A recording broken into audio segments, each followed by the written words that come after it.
Bonsoir à tous. Mais pourquoi tous ces livres sur ma table? Et ces livres, ils racontent ma vie.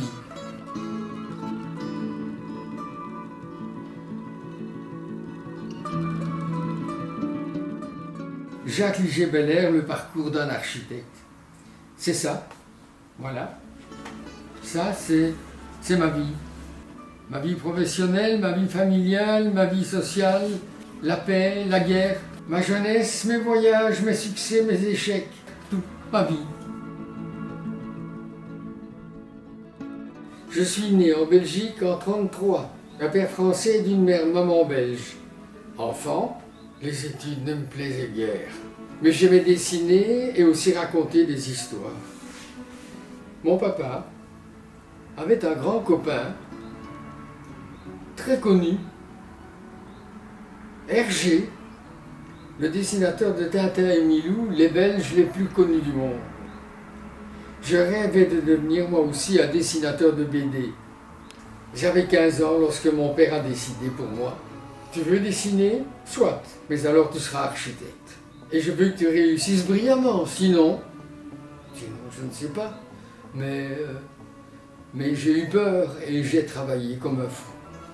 En 1955, à 22 ans, j'étais architecte diplômé, major de ma promotion et engagé par l'école en tant que professeur de dessin. Mon avenir à Bruxelles était du coup tout tracé. Sauf qu'une méchante dispute avec l'inspecteur de l'État, architecte qui ne m'aimait pas, allait bouleverser mon destin. J'ai alors décidé de quitter l'école et aussi la Belgique pour aller en Inde, à Chandigarh, capitale de l'État du Punjab, depuis la partition de l'Empire britannique.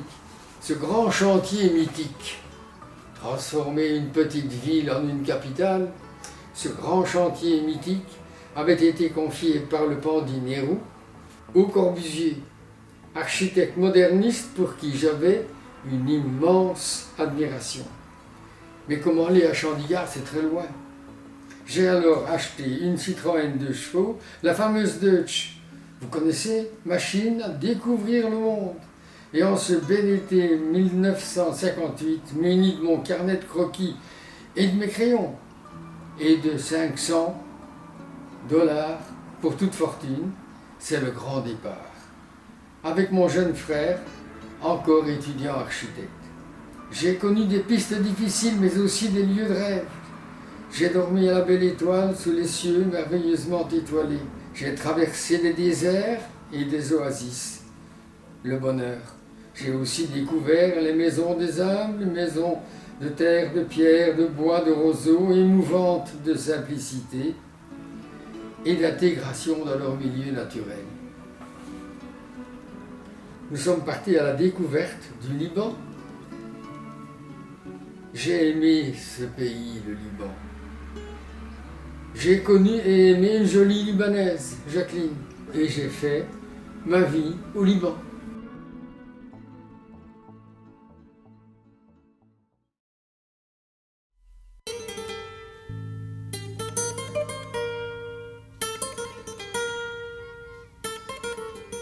Le jardin d'enfants du collège de Nazareth.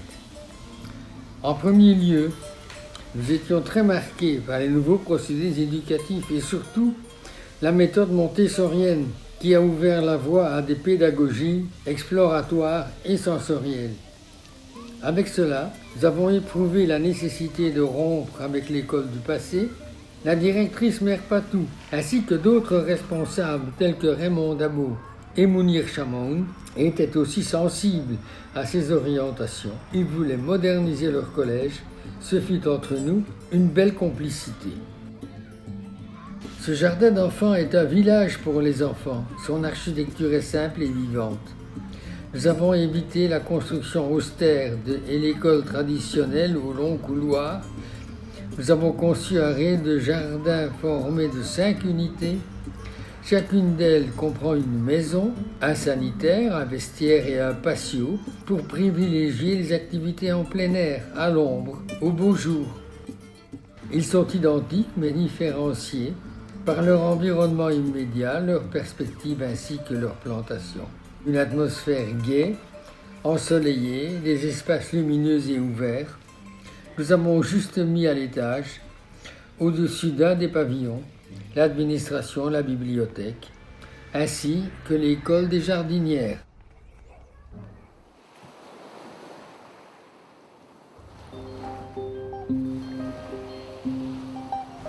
Jounier, c'est en 1964 que l'Absad, intéressé par mes articles sur le patrimoine bâti au Liban, m'a mis en contact avec le président de la République, lui-même, Fouad Chehab.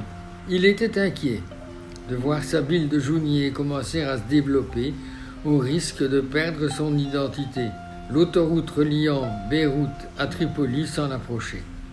Déjà, le casino du Liban s'était implanté, les ports de pêche de l'armée et de plaisance ainsi que la TCL étaient à l'étude, et le périphérique reliait la ville aux hauteurs de Harissa et du site de Notre-Dame du Liban. La baie et ses plages et le cirque des montagnes étaient superbes. La ville égrenait le long du rivage de belles maisons du XIXe siècle et début du XXe, la plupart sous leur toiture de tuiles. J'ai ébauché un plan directeur qui conservait indemnes les maisons anciennes.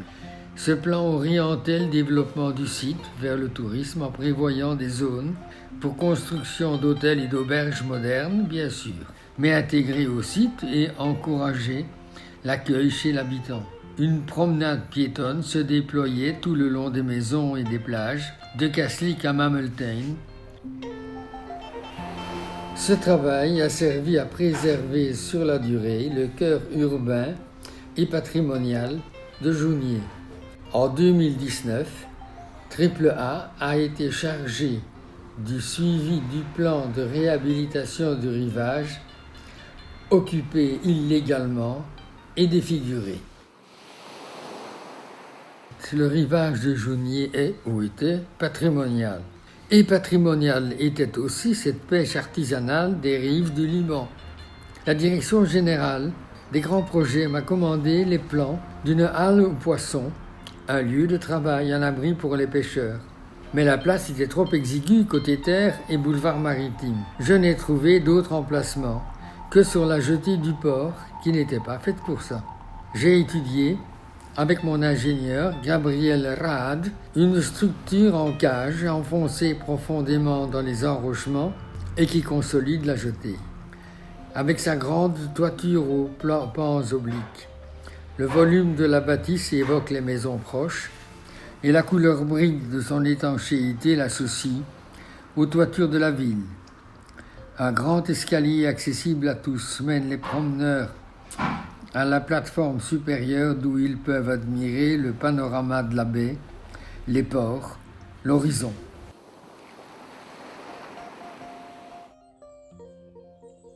Le musée Khalil Gibran. J'avais 20 ans. J'ai découvert avec fascination le prophète de Khalil Gibran. Pour moi, le prophète personnifiait alors le Liban. C'est avec un grand bonheur que j'ai appris que le comité Gibran se proposait de me confier la conception de son musée.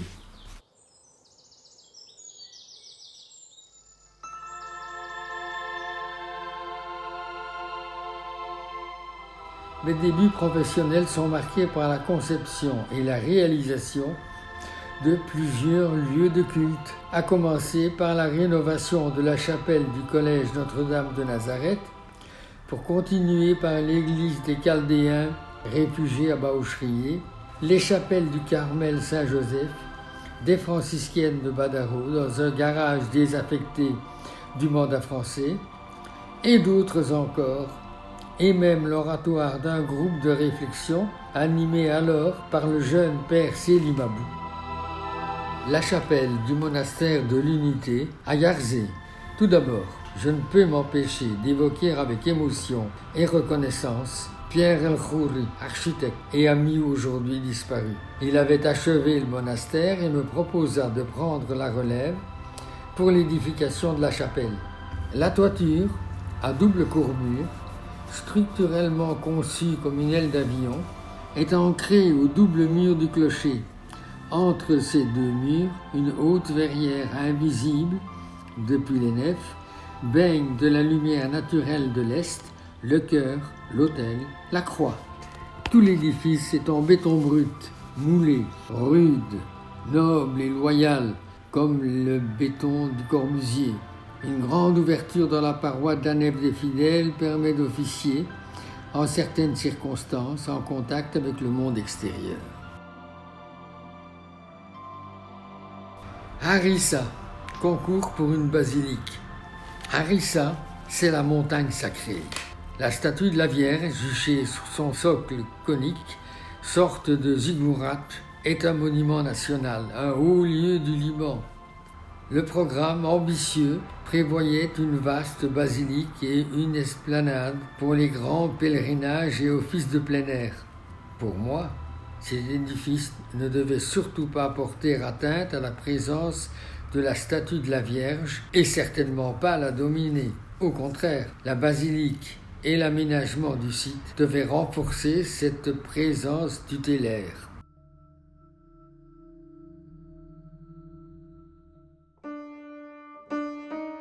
C'est en 1971 que je suis contacté par Henri Eddet, le ministre des Travaux publics de l'époque, pour réfléchir à la construction des écoles primaires publiques dans le cadre de la nouvelle carte scolaire du Liban. Cette nouvelle réflexion menée avec le bureau régional de l'UNESCO et son architecte conseil Pierre Bussat devait aboutir à un système normalisé pour la construction des écoles primaires au Liban. C'était à la fois une manière de concevoir les écoles et de les exécuter sur base d'une grille de composition qui pouvait s'adapter aux différents programmes, aux sites, aux pentes du sol et s'ouvrir à la préfabrication. Les collèges des Sœurs des 5 Heures depuis 1974.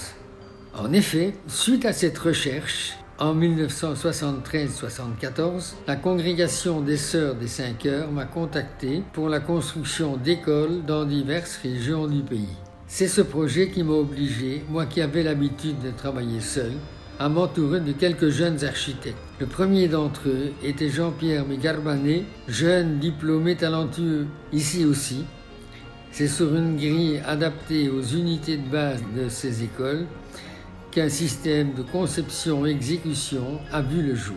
Et ce système pouvait s'appliquer aux programmes et aux sites très divers du Liban. Dans ce concept, pas de couloir, mais les espaces de rencontre entre des grappes de classes. Et les classes elles-mêmes s'ouvrent à volonté les unes aux autres pour des cours ou des activités en commun. Dans le cas des préscolaires, jardins d'enfants, 12e et 11e, la grille génère un tissu bâti quasi urbain à l'échelle des petits, avec les modules de classe, les espaces de rencontre, les carrés de détente, activités et expositions, couverts en pyramide vitrée. Ces espaces sont solaires. Ils chauffent par effet de serre l'hiver et se mettent à l'ombre en été à l'aide de stores et s'ouvrent au sommet pour évacuer l'air chaud. Je me rappelle de ces séances de groupe autour des plans topographiques des terrains où, ensemble, nous cherchions le meilleur assemblage de nos modules pour répondre à la fois au programme, à la forme du terrain et à son orientation. C'était passionnant pour l'équipe et pour moi.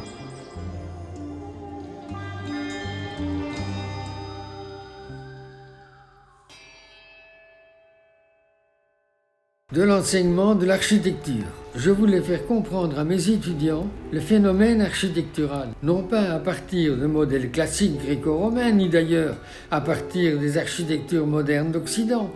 Je voulais faire comme ces historiens de l'art, qui étudient les arts premiers pour comprendre l'essence de l'art, et ces sociologues qui se penchent sur les sociétés primitives pour mieux appréhender et comprendre les sociétés modernes dans leur complexité.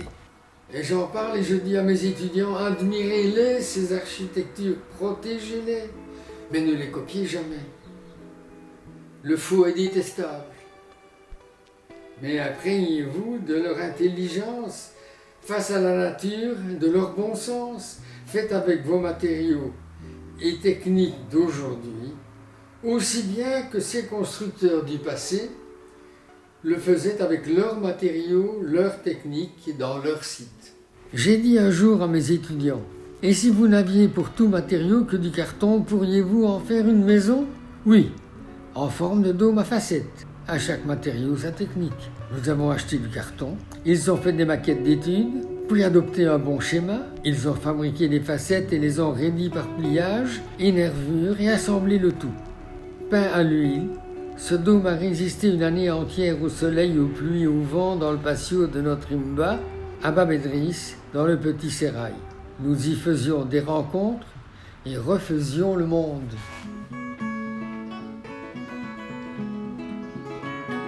En 1967, un jeune couple, Nabil et Mona Saleh, voulait construire une résidence d'été à Bagdad, proche de l'hôtel Shalimar et sur une forte pente au milieu des pins. Je leur propose un concept. C'est une architecture à structure apparente de béton brut, dehors comme dedans. Corbusienne, cette maison? Oui, ou du moins sous influence. La petite maison Nahash Ahmad, 1976. Mon ami Henri Nahash avait constitué un beau domaine à flanc de montagne sous le couvent de Mad, afin d'y construire la maison de sa retraite et, accessoirement, un pavillon d'hôtes. C'est une construction modeste de béton, de murs épais faits de pierres écroulées et des jalles abandonnées, gros murs creux, de pierre à l'extérieur et béton à l'intérieur, de toitures en terrasse plantée, de petites ouvertures de vérandas sous arrichés. Elle est au plus près de l'esprit des architectures paysannes de la région, très intégrée au site et pourtant contemporaine.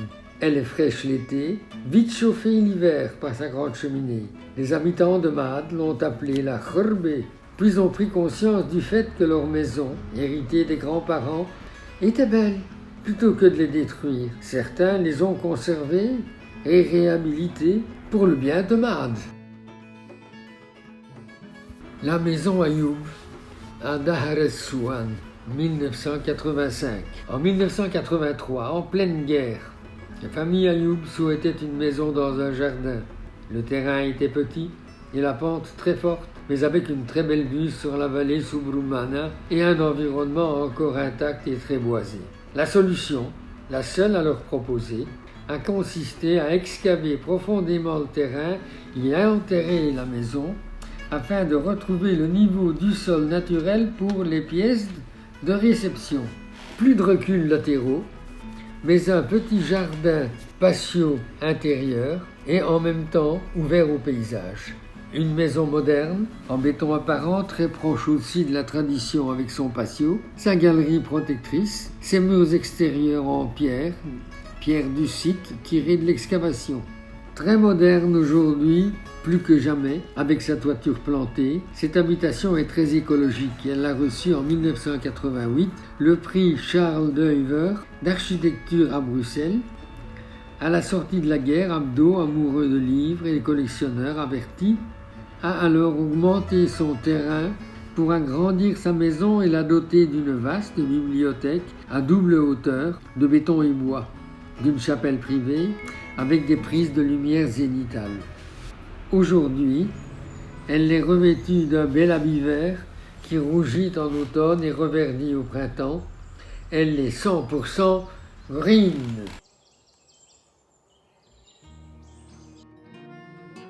De la guerre. Je n'ai plus de maison, ni d'atelier. De là-haut, on assiste au bombardement d'Ashrafiyeh par l'artillerie syrienne. Difficile d'imaginer que chaque éclair, insignifiant comme un petit feu d'artifice dans le lointain, est une explosion terrifiante, un enfer, avec peut-être des morts, des blessés, des souffrances insupportables. 1980, mon appartement saccagé par les bombes a été libéré des miliciens qui le squattaient. Hâtivement remis en état, il devient l'atelier d'une nouvelle petite équipe, puis le siège de AAA, notre toute nouvelle société, fondée par Jean-Pierre Migarbané et moi. C'est aussi ma maison, enfin. Été 1982. Après l'invasion israélienne violente, c'est l'occupation. Bloqué à Paris, aéroport fermé, Pas de bateau prévu à Larnaca. Je rentre à mes routes par le sud du pays avec Catherine, ma fille, 18 ans, étudiante architecte. Quelle aventure! Et cela pour participer à un concours d'architecture. L'été est caniculaire. Pas d'électricité ni d'eau dans les robinets. Le soir, on travaille à la lumière de lampes à pétrole. La maquette s'achève à la lueur des lampes de poche. C'est le projet Mawad, une tour, centre d'affaires et hôtel au sommet. Concours gagné, c'est la liesse à l'atelier, mais nous n'obtiendrons jamais l'autorisation du Conseil de l'urbanisme. AAA, Histoire et avenir. L'atelier des architectes associés, SARL, AAA, a ainsi vu le jour en décembre 1980. Atelier, car notre souhait était avant tout de doter l'agence d'un esprit de réflexion et de recherche saine, en prolongement des ateliers et des écoles d'architecture, où nous pourrions mettre en pratique, en projet réel, les théories et recherches académiques, mais aussi de créer un outil qui pourrait perdurer au-delà de ses fondateurs en intégrant et passant le relais à de futurs jeunes partenaires architectes. L'activité professionnelle de AAA, qui aura cumulé à ce jour quelques 34 années d'existence, passant de 2 à 5 partenaires, a traversé différentes périodes caractérisées principalement par la situation sécuritaire et sociopolitique locale et régionale, mais aussi par l'évolution des moyens et des standards de construction, de réflexion, de production et de présentation des dossiers d'architecture. Aujourd'hui, alors que AAA a bien entamé sa 4e décennie d'existence, comment envisager l'avenir tout en gardant une taille moyenne d'atelier pour favoriser une bonne maîtrise des projets et de bonnes relations avec collaborateurs et clients? Avec ces 4 générations de partenaires, tous enseignants en architecture et dotés du savoir-faire et de l'expérience des anciens, ainsi que de l'ambition et du regard actuel des plus jeunes, AAA aura encore devant lui de belles aventures et des réalisations architecturales à créer. J'ai eu une grande chance d'avoir pu m'entourer de partenaires de grande qualité, de bons professionnels compétents, talentueux, d'une véritable éthique. Ils sont devenus pour moi une seconde famille. À eux tous, je veux rendre hommage.